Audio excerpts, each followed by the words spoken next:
தோழர்கள் அனைவருக்கும் வணக்கம். இன்று நமது தேசிய தலைவரின் 68வது பிறந்த நாள். இன்று அவருடைய புகைப்படங்கள் கூட நம்மளால் இணையதளத்தில் பதிவு செய்ய முடியாத ஒரு சூழலில் தான் இருக்கிறோம். இன்றைய தலைமுறைகளுக்கு அவரை கொண்டு செல்ல வேண்டிய கட்டாயத்தில் நம் தலைமுறையினர் இருக்கின்றனர். நமக்கு முந்தைய தலைமுறையினர் நம்மளிடத்தில் கூறிய வரலாறு மற்றும் ஈழம் சார்ந்த வரலாற்றை இக்காலத்து தலைமுறையினருக்கு கூறுவது நம் கடமையாகும். ஈழம் என்றாலே நம் நினைவுக்கு வருவது தமிழீழ புலிகளும் அதன் தலைவருமான நமது தேசிய தலைவர் மேதகு பிரபாகரன் தான். புலிகளையும் தமிழ் ஈழத்தையும் பிரிக்க முடியாத சொற்களாகத்தான் வரலாறு நமக்கு கற்றுத்தந்திருக்கிறது. நமது தேசிய தலைவர் கூறுவதை போல் இயற்கை எனது நண்பன், வாழ்க்கை எனது தத்துவ ஆசிரியர், வரலாறு எனது வழிகாட்டி என்று அவர் கூறுவதற்கு இணங்க நாம் அனைவரும் நம் இனத்தின் வரலாற்றை கற்றுக்கொள்வது மிக அவசியமாகும். வரலாற்றில் முதலில் தமிழீழத்தில், அதாவது இன்றைய இலங்கை நாட்டில் முழுவதுமாக தமிழர்கள் தான் இருந்து வந்தார்கள். அதற்கு பின் குடியேறிய சிங்கள மக்கள் தங்களுக்கென ஒரு பகுதியை கைப்பற்றி கொண்டார்கள். அதற்கு பின்பு 2 நாடுகளாக பிரிந்து இருந்தது. அதற்கு பின் பல பேர் படையெடுத்து வந்தும் அது 2 நாடுகளாக தான் இருந்தது. ஆனால் அதற்பின் வந்த ஆங்கிலேய காலனி அரசு எப்படி இந்திய நாடை அவர்களுக்கு ஆட்சி அதிகார வசதிக்கு ஏற்ப ஒரே நாடாக கொண்டு வந்தார்களோ அதே மாதிரி 2 நாடாக இருந்த இலங்கை தீவை ஒரே நாடு என அறிவித்து லங்கா அரசாக அறிவித்தார்கள் அவர் வசதிக்கு ஏற்ப. அதற்பின் தமிழர்கள் ஆங்கிலேய அரசுக்கு எதிராக கடுமையாக போராடி வந்த சூழ்நிலையில் சிங்களர்கள் மௌனம் காத்து ஆங்கிலேயர்களுக்கு ஒரு அடிவருடிகளாகவே இருந்து வந்தார்கள். எனவே எப்படி இந்திய அரசை இங்கு இருக்கும் உயர்ஜாதி ஆரியர்களிடம், அதாவது ஆங்கிலேயர்களுக்கு அடிவருடிகளாக இருந்த ஆரியர்களிடம் ஆங்கிலேயர்கள் எப்படி விட்டுவிட்டு சென்றார்களோ அங்கே இலங்கையில் ஆங்கிலேயர்களுக்கு அடிவருடிகளாக இருந்த சிங்களரிடம் அந்நாட்டை ஒப்படைத்து விட்டு விடுதலை அடைந்தார்கள். அதற்கு பின் சுதந்திரத்திற்கு பின் இருந்த சிங்கள இனவரை அரசானது தமிழர்களை மொழி ரீதியாக, இன ரீதியாக, கல்வி, பொருளாதாரம், கலாச்சாரம் என்று அனைத்திலும் ஒடுக்க தொடங்கினர். எனவே தமிழக ஈழத்தமிழர்கள் அனைவரும் அமைதி வழி போராட்டத்தை மேற்கொண்டார்கள். அதில் முக்கியமாக நம் மனதில் இருப்பவர் தந்தை செல்வா அவர்கள். அமைதி ரீதியான போராட்டத்தை அவர்கள் மேற்கொண்டாலும் பல சட்டங்கள் மூலமும் பல திட்டங்கள் மூலமும் இலங்கை அரசு தமிழர்களை கொடூரமாக கொலை செய்து வந்தனர். அமைதி வழி போராட்டங்கள் அனைத்தும் தோல்வியை தழுவியது. எஞ்சி இருந்தது ஆயுத போராட்டங்கள் மட்டும்தான். எனவே அங்கு இருந்த இளைய தலைமுறையினர் ஆயுத போராட்டத்தை மேற்கொண்டனர். அதில் ஒரு புரட்சிகர இயக்கமாக 1972 விடுதலை புலிகள் இயக்கம் தன் வரலாற்று பதிப்பை தொடங்கியது. பின்பு 1977 ஆண்டு மே மாதம் 5ஆம் தேதி தமிழீழ விடுதலை புலிகள் என்ற புதிய பெயரை அது சூட்டிக் கொண்டது.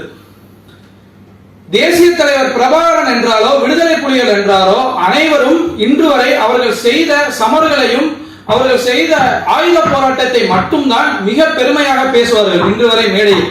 ஆனால் அவர் காலகட்டத்தில் தமிழ் ஈழத்தில் தமிழ் மக்களோடு புலிகளோடு அவர் செய்த பல புரட்சிகரமான விஷயங்களை இன்றளவும் சில பேர் மக்களிடத்தில் கொண்டு சேர்க்க மாட்டேங்கிறார்கள். அத்தகைய புரட்சியான செய்திகளை பற்றியே எனது கட்டுரை அமைந்திருக்கிறது. 2002ஆம் ஆண்டு நார்வே அரசு மூலம் ஏற்பட்ட அமைதி ஒப்பந்தத்திற்கு பிறகு ஒரு போர் நிறுத்தம் செய்யப்பட்டது. அக்காலகட்டத்தில் விடுதலை புலிகள் தங்கள் கனவு தேசத்தை கட்டுவதற்காக புலிகளோடு மக்களோடு சேர்ந்து அவர் தேசத்தை அமைத்தார்கள். அக்காலகட்டத்தில் கூட இங்கிலாந்து மற்றும் அமெரிக்க அரசின் அழுத்தத்தால் 22 ஐரோப்பிய யூனியன்களும் புலிகளுக்கு தடை விதித்தது. அப்போது அவர்களுக்கு கல்வி, குடிநீர், சுகாதாரம், சுற்றுச்சூழல் பாதுகாப்பு என்ற அனைத்து துறைகளிலும் அவர் மேம்படுத்துவதற்கு தான் முன்னிறுத்தினார்கள். கல்வியில் போர் சூழலினால் பாதிக்கப்பட்ட சிறுவர் சிறுமியர் பள்ளிக்கூடத்திற்கு செல்லாமல் இருந்தனர். அவர்களுக்கான கல்வியில் முக்கியத்துவம் கொடுக்கப்பட்டது. சிறுவர் சிறுமியர்களுக்கு கல்வி கட்டாயமாக்கப்பட்டது.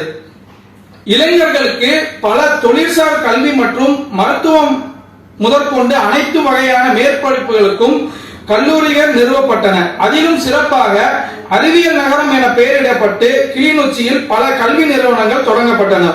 மேலும் தமிழிற்கு முக்கியத்துவம் கொடுப்பது போல் ஆங்கிலம் மற்றும் பிற மொழிகளை மக்களிடத்தில் கற்பதற்காக வழியும் செய்யப்பட்டது. புலிகள் என்றாலே அவர்கள் மீது வைக்கப்படும் அவதூறுகள் அவர்கள் சிறுவர் போராளிகளை பயன்படுத்தினார்கள் என்பதுதான்.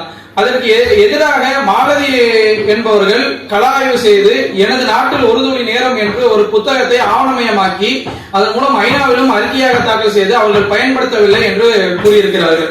அதிலிருந்து எடுக்கப்பட்ட சில வரிகள் என்ன சொல்கிறது என்றால், அவர் உண்மையாகவே சிறுவர்கள் மீது அக்கறை கொண்டவர்.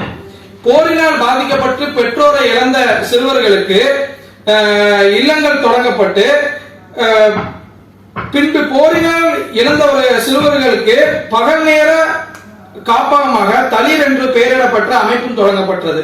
மேலும் ஆதரவற்ற வயதானவர் மற்றும் குறிப்பாக மாவீரர் பெற்றோர்களுக்கு அன்பு சோலை என்று முதியோர் இல்லமும் ஆரம்பிக்கப்பட்டது. இலங்கை அரசுடன் சேர்ந்து கொண்டு பல நாடுகளும் மருத்துவ வசதியை ஈழத்தமிழர்களுக்கு துண்டித்தார்கள். அக்காலகட்டத்தில் அதை பெரிதும் பொருட்படுத்தாமல் தலைவர் அவர்கள் புலிகளுடன் சேர்ந்து கொண்டு திலீபன் மருத்துவ சேவை மையம் என்று ஒன்று தொடங்கினார். பின்பு உருவாக்கப்பட்ட அமைதி ஒப்பந்தத்திற்கு பின்பு சுகாதார வேலை திட்டங்களை முன்னெடுத்து அவர்கள் வளங்களை அதிகப்படுத்தினர். போரினால் அளிக்கப்பட்ட மருத்துவமனைகள் மீள்கட்டமைப்பு செய்யப்பட்டது. போரினால் எரிகணையால் குண்டு வாங்கி பாதிக்கப்பட்டு மாற்று வலுவுள்ளவர்களுக்கு புதிய தொழில்நுட்பங்கள் மூலம் சிகிச்சை அளிக்கப்பட்டது. இதனாலேயே அவர்கள் ஈழத்தில் மனோதனத்துடன் மக்கள் பணியில் பல இடத்தில் ஈடுபட்டனர். பெண் விடுதலையை அமலுக்கு கொண்டு வந்து அதை செயல் திட்டமாக்கி அதை வெற்றிகரமாக கொண்டு வந்தவர் மேதக பிரபாகரன். தமிழ் ஈழத்தில் ஜனத்தொகையில் பெரும்பான்மையான பெண்கள் இருந்தார்கள். சமூக ரீதியான ஒடுக்குமுறை ஒரு பக்கமும் சிங்கள அரசால் ஒடுக்குமுறை மறுபக்கமும் இருக்க லங்கா அரசு பயங்கரவாதிகளால் மிகவும் கொடூரமான அட்டூழியங்களுக்கு உள்ளாக்கப்பட்டனர். இதை உணர்ந்த நம் தேசிய தலைவர் புரட்சிகரமான பெண்கள் இயக்கத்தை உருவாக்கினார். அவர்களை தற்காத்துக் கொள்ள பயிற்சி முகாம்கள் நடத்தப்பட்டது.